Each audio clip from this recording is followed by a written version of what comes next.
In nomine Patris et Filii et Spiritus Sancti.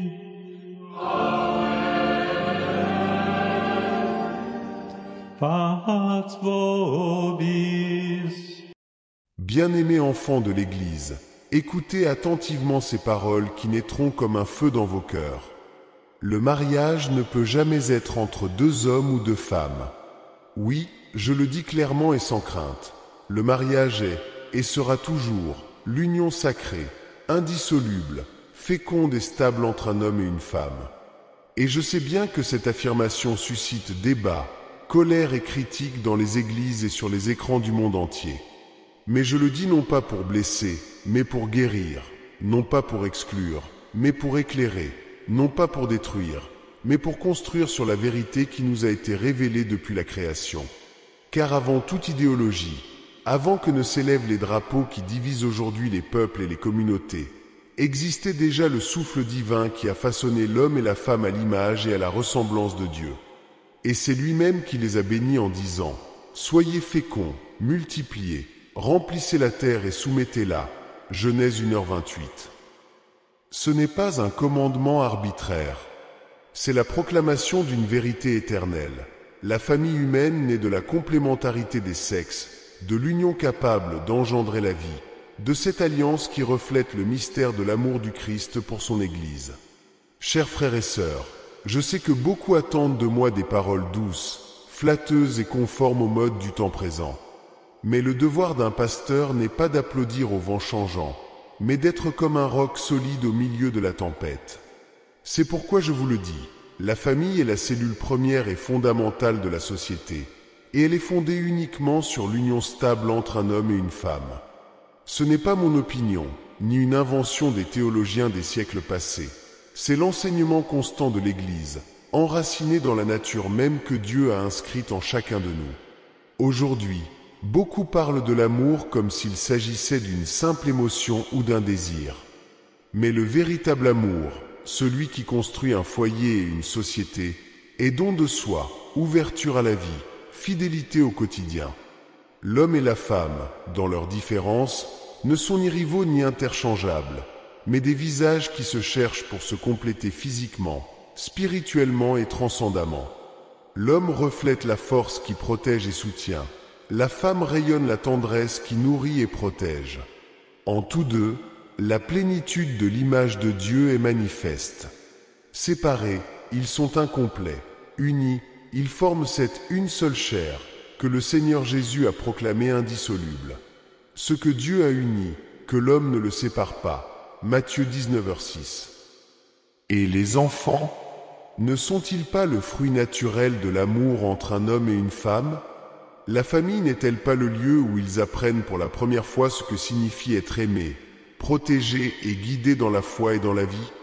La famille chrétienne n'est pas une construction artificielle ni une convention culturelle. C'est un sanctuaire de vie, une école d'humanité, le germe d'une société juste et solidaire. Je sais que beaucoup, surtout au sein de la communauté LGBTI, perçoivent ces paroles comme une condamnation. Mais écoutez bien, je ne vous condamne pas, je ne juge pas vos âmes. Je proclame seulement la vérité que j'ai reçue en héritage apostolique. Le mariage est un sacrement institué par le Christ et en tant que tel, ne peut être redéfini au gré des caprices du moment. Cela ne signifie pas que nous nions votre dignité. Non. Chaque personne, quelle que soit son orientation ou sa situation, est infiniment aimée de Dieu et appelée à la sainteté. Mais le véritable amour ne consiste pas à tolérer la confusion, mais à montrer le chemin qui mène à l'épanouissement. Je comprends que beaucoup soient blessés par ces paroles, et je porte moi-même cette douleur dans mon cœur, car un berger souffre quand ses brebis s'égarent, quand il les voit blessées ou désorientées. Mais ma douleur serait plus grande si, par crainte de blesser les autres, je gardais le silence sur la vérité et laissais mes frères s'égarer dans des sentiers obscurs. C'est pourquoi je vous le dis de tout cœur, l'Église ne peut et ne pourra jamais bénir des unions qui ne sont pas conformes au dessein divin du mariage. Non pas par manque d'amour, mais parce que ce serait une trahison de l'Évangile. Mais je ne veux pas que ces paroles soient vécues comme un mur infranchissable. Au contraire, elles sont une invitation à regarder plus haut, à chercher dans le Christ la source d'un amour qui guérit et transforme. Personne n'est exclu de la miséricorde de Dieu. Personne n'est au-delà de son pardon. Personne n'est privé de la possibilité de vivre une amitié sincère avec le Christ, même au cœur des luttes et des faiblesses. L'Église ouvre ses bras à tous, telle une mère. Et ses bras accueillent aussi les fils et les filles qui éprouvent une attirance pour les personnes du même sexe. Ce que l'Église ne peut pas changer, c'est la nature du sacrement du mariage.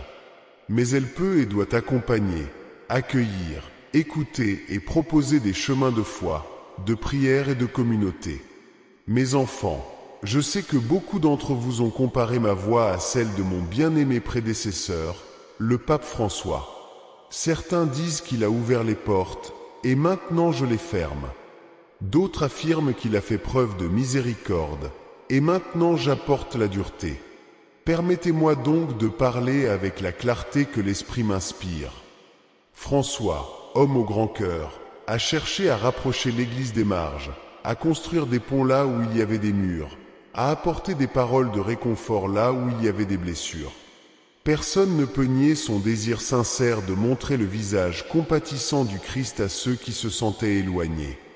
Et en cela, frères et sœurs, il y a la vérité, car l'Évangile est toujours invitation, toujours miséricorde, toujours accueil.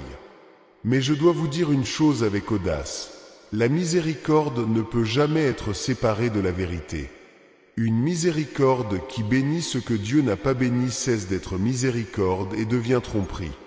Une Église qui confond tendresse et concession trahit l'Évangile qui lui a été confié. Je ne viens pas contredire mon prédécesseur, mais compléter la mission de l'Église, en rappelant que l'amour ne peut exister sans vérité.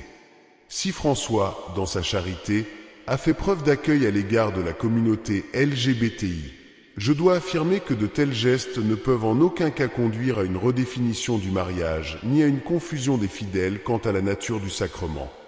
L'apôtre Paul l'a dit avec fermeté, « Si je voulais encore plaire aux hommes, je ne serais pas serviteur du Christ. » Galatiens 10. C'est la tentation qui assaille toujours l'Église, celle de s'adapter à la mode, de se faire accepter par le monde, de diluer les exigences de l'Évangile pour ne pas perdre sa popularité. Mais le véritable disciple ne mesure pas ses paroles à l'aune des sondages, ni n'ajuste sa foi aux applaudissements des puissants. Le véritable disciple, tel un prophète, doit parfois prononcer des paroles blessantes, afin que ces blessures deviennent des portes de guérison. Quand je dis que ma mission est de revenir aux racines de l'Église, je ne parle pas de nostalgie.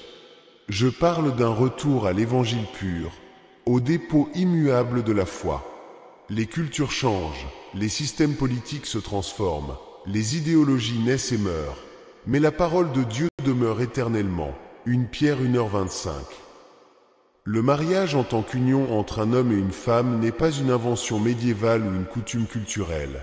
C'est une racine, un fondement, une révélation. Que personne ne prenne mes paroles pour du mépris envers François. Je l'aime comme un frère et je l'honorerai comme successeur de Pierre. Mais je dois aussi rappeler au monde que même le pape ne peut changer ce que le Christ a institué. Comme Pierre, je ne suis pas le maître de la foi, j'en suis le serviteur. Je ne suis pas un législateur de l'Éternel, je suis le gardien d'un trésor qui ne m'appartient pas. Si certains sentent que je marche plus fermement aujourd'hui, c'est parce que le berger doit savoir quand caresser avec tendresse et quand lever son bâton pour éviter que les brebis ne tombent dans l'abîme.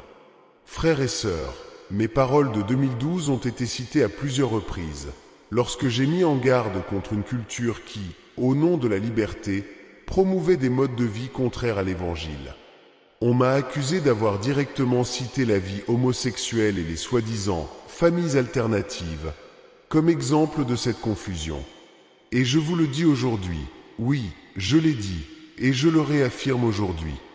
Je ne l'ai pas dit par haine, je ne l'ai pas dit par préjugé, mais par fidélité au Christ. Écoutez bien, aimer ne signifie pas tout approuver. Aimer, c'est désirer le véritable bien d'autrui, même si cela implique de souligner ce qui l'empêche de s'épanouir. Un médecin aimant ne reste pas silencieux face à la maladie, il la dénonce pour la guérir. De même, lorsque l'Église dénonce le péché, elle ne le fait pas pour marginaliser, mais pour ouvrir la porte à la conversion et à la grâce. Aujourd'hui, on promeut des modèles familiaux qui, bien que nés de sentiments sincères, ne répondent pas au plan de Dieu. Des couples de même sexe adoptent des enfants, des communautés nient la différence naturelle entre les sexes, des idéologies qui enseignent aux enfants qu'ils peuvent réinventer leur identité comme s'il s'agissait d'un vêtement à changer quotidiennement. À tous, je veux dire, je comprends vos intentions, je comprends votre désir d'aimer et d'être aimé, je comprends même votre désir de fonder un foyer. Mais je dois aussi vous dire, tout désir humain n'est pas la volonté de Dieu. En même temps, ne permettez jamais que mes paroles soient interprétées comme du mépris. Toute personne qui éprouve une attirance pour les personnes du même sexe est un enfant bien-aimé de Dieu, porteur d'une dignité infinie, appelé à la sainteté. L'Église n'exclut pas, ne rejette pas, ne nie ni le baptême ni la miséricorde. Mais l'Église ne peut pas appeler le mariage ce qu'il n'est pas, et elle ne peut pas enseigner aux enfants que la manière de vivre importe peu, car tout est également valable. L'amour, c'est éduquer à la vérité, même si cela implique des larmes. À vous, fils et filles qui vous sentez membres de la communauté LGBTI, je dis, l'Église a besoin de vous, car votre soif d'amour est authentique, votre quête d'appartenance est réelle, votre combat pour la dignité est légitime. Et dans le Christ, il y a de la place pour tous. Je vous invite à cheminer avec nous, non par l'imposition, mais par le dialogue, non par la condamnation, mais par la vérité qui libère. Le Seigneur ne demande pas l'impossible, il demande des cœurs ouverts à sa grâce.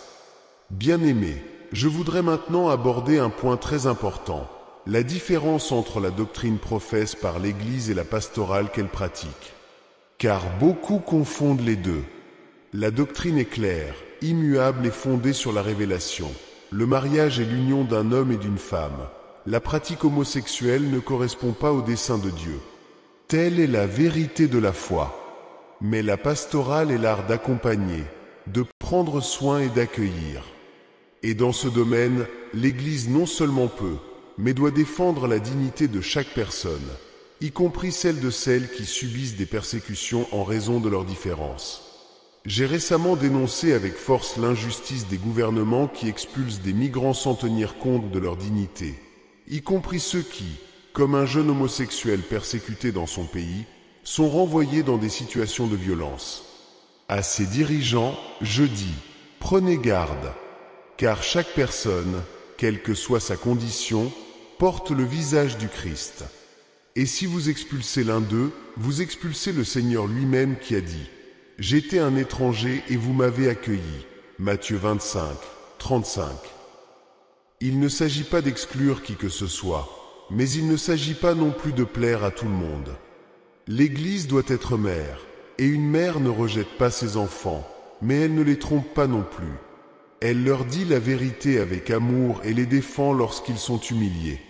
Ainsi, bien que l'Église ne puisse pas bénir les unions homosexuelles, elle doit dénoncer toute personne LGBTI battue, méprisée, injustement emprisonnée ou traitée comme un déchet. Car la dignité humaine ne dépend pas de l'orientation sexuelle, mais de la condition d'enfant de Dieu. Chers frères et sœurs, nous avons parcouru ensemble un chemin difficile, jalonné de paroles susceptibles de susciter débat et souffrance, mais aussi rempli d'espoir. Aujourd'hui, je résume le message avec la simplicité d'un père. Et la doctrine demeure, le mariage est entre un homme et une femme, et l'Église ne peut pas changer cette vérité. Et le contraste avec François n'est pas la division, mais la continuité dans la diversité des charismes. Il a fait preuve de miséricorde. Je dois me rappeler la racine. Et les soi-disant modes de vie homosexuels et familles alternatives ne correspondent pas au plan de Dieu, même si nous comprenons le désir humain d'aimer et d'être aimé. Et la pastorale est une défense de la dignité. Chaque personne LGBTI est un enfant de Dieu et mérite respect, acceptation et soin. Et la vision de l'avenir est claire. Une Église ferme dans la vérité, mais ouverte dans l'amour, prête à marcher avec tous vers la sainteté. Mes enfants, si mes paroles vous ont blessés, rappelez-vous que je les prononce avec amour. Et si elles vous ont scandalisé, sachez que je le fais pour que le Christ soit le seul scandale qui nous transforme. N'ayez pas peur de la vérité, car elle vous libérera. N'ayez pas peur de l'amour, car l'amour n'exclut jamais la vérité. Marchons ensemble, sans crainte, le cœur ouvert à la grâce de Dieu, et que la Vierge Marie, Mère de l'Église, intercède pour nous tous, afin que nous apprenions à aimer comme elle a aimé, avec tendresse, mais aussi avec une fidélité indéfectible. Amen.